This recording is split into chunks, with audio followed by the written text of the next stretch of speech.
विद्यार्थी मित्रांनो, Patil sir study centre चॅनेलवरती आपणा सर्वांचे स्वागत। मागच्या वेळेला आपण वर्तुळाचा परिघावर आधारित म्हणजे सर्कम्फरन्सवर आधारित जे क्वेश्चन होते ते कसे सॉल्व्ह करायचे ते पाहिलं होतं। आज आपण वर्तुळाचाच एक महत्त्वाचा टॉपिक पाहणार आहोत, तो म्हणजे वर्तुळ कंस, आर्क ऑफ द सर्कल। तर चला तर सुरुवात करूया। बघा, या ठिकाणी मी एक वर्तुळ काढलेलं आहे समजा, बरोबर। तर आता आर्क समजण्यापूर्वी तुम्हाला परिघ म्हणजे काय ते कळायला पाहिजे। सर्कम्फरन्स म्हणजे काय असते? ही जी वर्तुळाची कडा आहे, बरोबर। त्रिकोणामध्ये आपण त्याला परिमिती म्हणतो किंवा पेरिमीटर, पण सर्कल मध्ये काय म्हणायचं? त्यालाच परिघ म्हणायचं, बरोबर। तर या कडीची ज्या संपूर्ण कडा असते तिला आपण परिघ म्हणतो। आता या ठिकाणी मी वर्तुळावर एक जीवा काढली। आता जीवा माहितीये तुम्हाला, वर्तुळावरचे कोणतेही दोन पॉइंट जॉईन केले की जीवा किंवा आपल्याला कॉर्ड मिळते, बरोबर। आता या एबी कॉर्ड मुळे काय झालं? या जीवेमुळे काय झालंय? वर्तुळाचा जो परिघ आहे टोटल कडा, ती कडा दोन पार्ट मध्ये विभागली गेली, बरोबर। म्हणजे एक अपर पार्ट मिळाला असा आणि दुसरा एक लोअर पार्ट आहे, बरोबर। मग या प्रत्येक पार्टला आर्क म्हणतात किंवा वर्तुळ कंस म्हणतात। आणि ए आणि बी ला या कंसांचे काय म्हणतात? अंत्यबिंदू किंवा end points of the arc, बरोबर। आता नुसतं एबी म्हटलं तर वरचा किंवा खालचा पार्ट कळेल का आपल्याला? नाही कळणार। मग त्यासाठी मी काय करणार, इथे वरती पॉइंट घेणार एक्स आणि खाली पॉइंट घेणार वाय, बरोबर। मग आता ए पासून वरच्या दिशेने आर्क मिळाला, तो काय झाला? कंस ए एक्स बी किंवा आर्क ए एक्स बी। आणि खालच्या पार्ट मध्ये आपल्याला लोअर पार्ट मध्ये एक आर्क मिळाला, कंस ए वाय बी। असे दोन आपल्याला कंस मिळालेले आहेत। आता वरचा जो कंस आहे तो लहान आहे, म्हणून त्याला काय म्हणायचं? लघु कंस। लघु कंस काय? ए एक्स बी किंवा मायनर आर्क ए एक्स बी। कारण हा कसं आहे, वरचा पार्ट लहान आहे आणि खालचा जो पार्ट दिसतो आपल्याला त्याला काय? मग हा लघु कंस आला आणि खालच्या पार्टला काय म्हणायचं? विशाल कंस किंवा काय म्हणायचं? Major arc. मेजर आर्क कोणता येते? ए वाय बी, बरोबर। म्हणजे एक्स बी हा तुमचा लघु कंस आहे आणि ए वाय बी काय? विशाल कंस आहे, बरोबर। इथपर्यंत कळालं। आता या कंसांची आपल्याला माप घ्यायची असतात, बरोबर। मग आता त्यासाठी बघा, आता लघु कंसाचं माप कसं काढायचं? आता या ठिकाणी बघा, हा ओ समजा सेंटर आहे, आपला केंद्रबिंदू आहे। तर आपण ए आणि बी ला जर जॉईन केले असेल, एओ आणि बीओ, तर आपल्याला या ठिकाणी एक अँगल मिळतो, बरोबर। त्या अँगलला काय म्हणतात? केंद्रीय कोन। त्या कोणाला काय म्हणायचं? केंद्रीय कोन, बरोबर। केंद्रीय कोनाचा अर्थ काय असतो? ज्या कोनाचा केंद्रबिंदू शिरोबिंदू वर्तुळाचा केंद्रबिंदू असतो, बरोबर। म्हणजे angle having vertex as centre of the circle, त्याला काय म्हणायचं? केंद्रीय कोन, बरोबर। म्हणजे एओबी कोणता कोन आहे? केंद्रीय कोन। आणि या लघु कंसाचं माप म्हणजे मेजर ऑफ काय? मायनर आर्क काय? ए एक्स बी। म्हणजेच काय? लघु कंसाचे माप।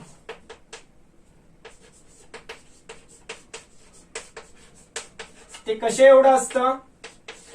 तर लघु कंसाचे माप जे असते ते संगत केंद्रीय कोणा इतके असते, बरोबर। संगत केंद्रीय कोनाचे माप किंवा करस्पॉन्डिंग सेंट्रल अँगल म्हणजेच कसे एवढं असेल?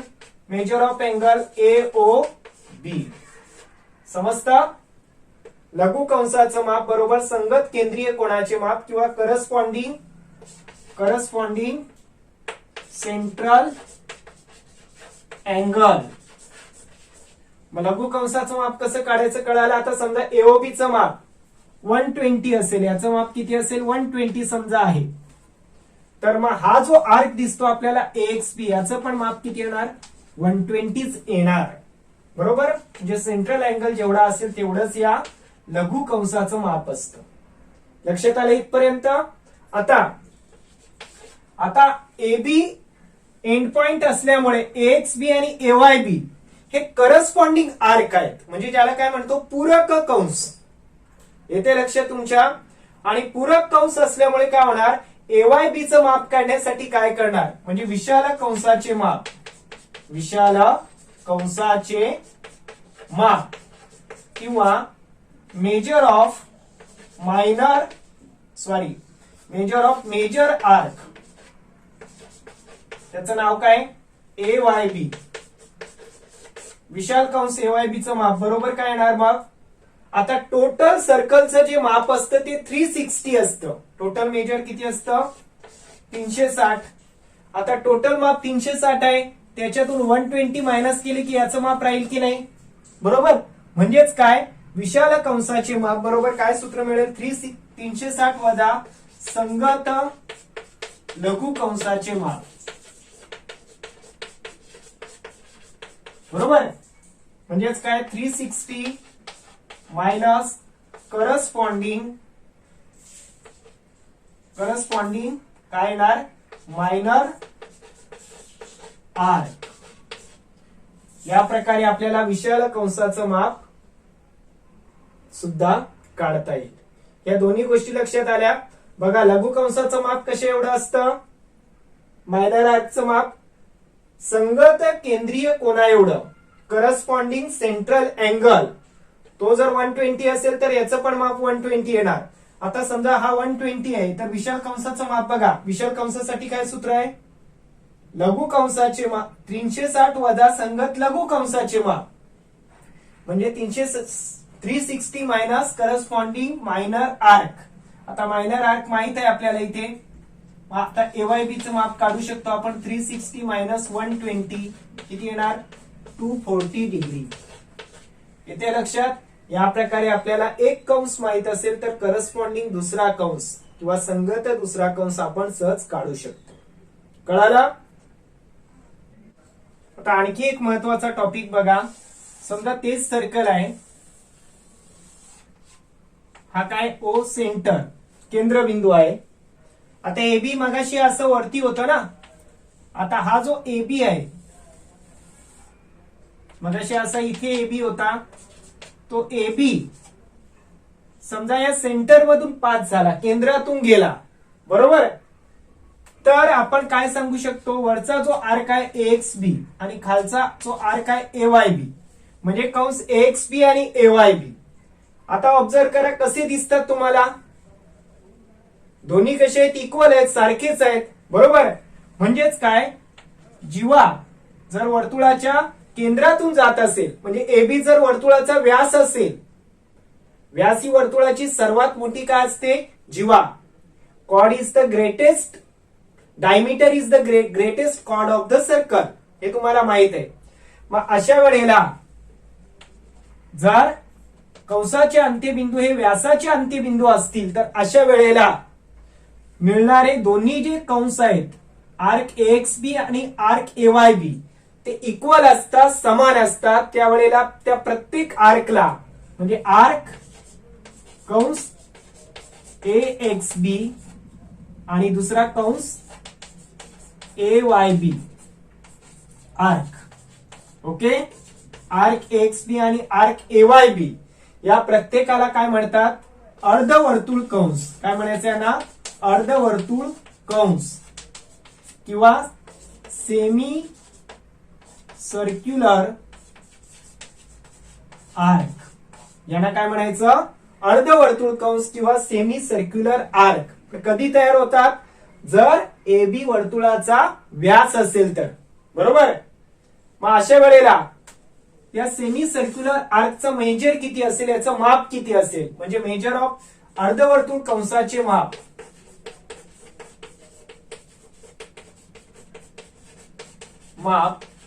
किंवा measure of semi circular arc, ते किती येणार बघा. आता 1/2 इंटू 360. का 1/2 असेल? कारण हाफ झाले, दोन्ही इक्वल झाले आणि टोटल मेजर किती असतं सर्कलचं माप? 360 असतं. आता 360 ला जर तुम्ही 2 ने डिवाइड केलं तर किती येणार? 180 डिग्री. बरोबर. म्हणजे तुम्ही इथे AXB आणि AYB या प्रत्येकाचं जे मेजर असेल, माप असेल, ती किती असेल? 180 असेल, कारण ते सेमी सर्क्युलर आर्क किंवा अर्धवर्तुळ कंस आहेत. कळालं? म्हणजे तुम्हाला 3 प्रकारचे कंस मिळाले: लघु कंस, विशाल कंस आणि अर्धवर्तुळ कंस. या प्रत्येकाचं माप या पद्धतीने आपण काढू शकतो. आता यावर आधारित 1-2 प्रश्न आपण सोडवू, म्हणजे तुम्हाला ही कन्सेप्ट अजूनच क्लिअर होईल. चला तर एक प्रश्न पाहूया. बघा काय दिलेलं आहे. Some arcs are shown in the circle with centre O. बरोबर. याच्यामध्ये आपल्याला काही आर्क म्हणजे कंस दाखवलेले आहेत. Write the names of minor arc, major arc and semi circular arcs. आपल्याला मायनर आर्क म्हणजे लघु कंस, मेजर आर्क म्हणजे विशाल कंस आणि सेमी सर्क्युलर आर्क म्हणजे काय? अर्धवर्तुळ कंस यांची नावं लिहायची. बरोबर. तर आता या ठिकाणी बघा, आपण मायनर आर्क आणि मेजर आर्क यांचं एक महत्वाचा गुणधर्म किती एकमेकांचे काय असतात? पूरक असतात, म्हणजे करस्पॉन्डिंग आर्क असतात. आता या ठिकाणी समजा बघा, इथे Q पासून स्टार्ट करू आपण, Q पासून P पर्यंत आलो आपण, तर आपल्याला कोणतं आर्क मिळतं? आर्क QXP किंवा QP. ओके. हा QP आपण घेतल्यानंतर यालाचा जो करस्पॉन्डिंग आर्क आहे कोणता? PRQ किंवा PYQ, तो मेजर आर्क असेल. म्हणजे आर्क PRQ हा काय झाला? मेजर आर्क झाला. कळालं? चला आता पुढे PR, आर्क किंवा कंस. कंस काय घेऊ शकतो? आर्क आपल्या PR घेतलं तर PR घेतलं तर याचा करस्पॉन्डिंग आर्क कोणता येणार? बघा PR. मग आता कसं यायचं? PR चं PQR म्हणजे आर्क PQR. मिळालं? पुढे काय? RY, arc RY. मग RY चा करस्पॉन्डिंग काय घेऊ शकतो आपण? RY आहे. तर मग RPY किंवा RQY हा काय असेल? मेजर आर्क असेल. Arc RQY. ओके. त्यानंतर आर्क लघु कंस कोणता आहे बघा? Arc YQ, arc YQ. YQ साठी मेजर आर्क काय येणार? YQ जर मायनर आहे, लघु कंस आहे, तर QPY किंवा QRY म्हणजे आर्क QPY हा काय असेल? विशाल कंस असेल किंवा मेजर आर्क असेल. पुढे चला. पुढे आपण इथे पॉइंट आहे ना, मग QX घेऊ शकतो. Arc QX. मग QX साठी आपण मेजर आर्क काय घेऊ शकतो? QX जर मायनर आहे, लघु कंस आहे, तर आता इथून घेऊ शकतो ना आपण XRQ, आर्क XRQ किंवा XYQ म्हटलं तरी पण चालेल. आणि QS नंतर अजून कोणता आहे? आर्क XP आहे. XP लघु कंस आहे ना, हा जर XP मायनर आर्क आहे, तर मग आपण काय घेऊ शकतो आता? XRP, आर्क XRP हा काय असेल? मेजर आर्क असेल किंवा विशाल कंस असेल. कळालं तुम्हाला? अगदी एकमेकांची काय असतात? ते करस्पॉन्डिंग आर्क असतात. ऍट अ टाइम आपण मिळवू शकतो. आता पुढे आपल्याला काय म्हटलेलं आहे? Semi circular arc. आता सेमी सर्क्युलर आर्क ओळखताना आपल्याला सर्कलचं डायमीटर म्हणजे काय? व्यास विचारात घ्यावा लागेल. या डायमीटरच्या अपर पार्ट मध्ये एक आर्क आहे आणि लोअर पार्ट मध्ये एक आर्क आहे. तेच आपले काय? सेमी सर्क्युलर आर्क किंवा अर्धवर्तुळ कंस. मग कोणते येणार? आर्क काय घेऊ शकतो आपण? आर्क बघा अपर पार्ट मध्ये QRच्या काय? QPR, arc QPR and lower part मध्ये कोणता आहे आर्क QYR. बघा हे दोनच असतील कारण एकच डायमीटर काढलेला आहे. बरोबर. या प्रकारे आपल्याला हे सेमी सर्क्युलर आर्क पण मिळणार आणि या प्रत्येकाची व्हॅल्यू किती असते 180 असते कारण टोटल सर्कलची व्हॅल्यू किती असते 360. बरोबर. हे आपण शिकलेलो आहोत. तर अशा प्रकारे आपल्याला कोणताही प्रश्न विचारला तर आर्कची नावं आपण लिहायची. बघा आपण at a time minor arc आणि मेजर आर्क सुद्धा लिहू शकतो. आले लक्षात. In a circle with centre O. Circle with centre O. असं एक सर्कल आहे ज्याचं सेंटर काय O आहे. The measure of minor arc is 110. Minor arc म्हणजे लघु कंस आहे. आता इथे P आणि Q बिंदू दिसतात आपल्याला. इज 110. इथे PQ घेऊ आपण, इथे X घेऊ. हा जो मायनर आर्क आहे त्याचे मेजर माप किती आहे 110. What is the measure of major arc PYQ. PYQ इकडे अपोजिट येणार ना, मोठा आहे. बघा लघु कंसाचे माप किती दिलेले आपल्याला 110. आता तुम्ही तोंडी उत्तर सांगू शकता. 360 मधून 110 मायनस केलं की तुमचा काय राहिला विशाल कंस राहील किंवा मेजर आर्क PYQ. बरोबर. म्हणजेच काय इथे सूत्र येणार विशाल कंसाचे माप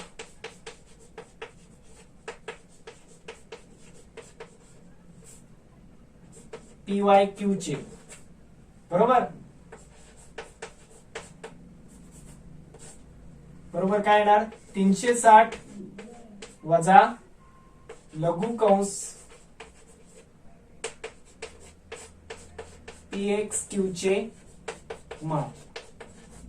काय लिहू शकतो आपण याला major arc PYQ equal to 360 minus measure of minor arc. तो काय आपण PXQ मानू. बरोबर. आता 360 मायनस बघा आता मायनर आर्क तुम्हाला दिलेला आहे किती आहे 110. आता मायनस करा 0 5 and 2 250. ओके 250 सबट्रॅक्शन आली ना वजाबाकी.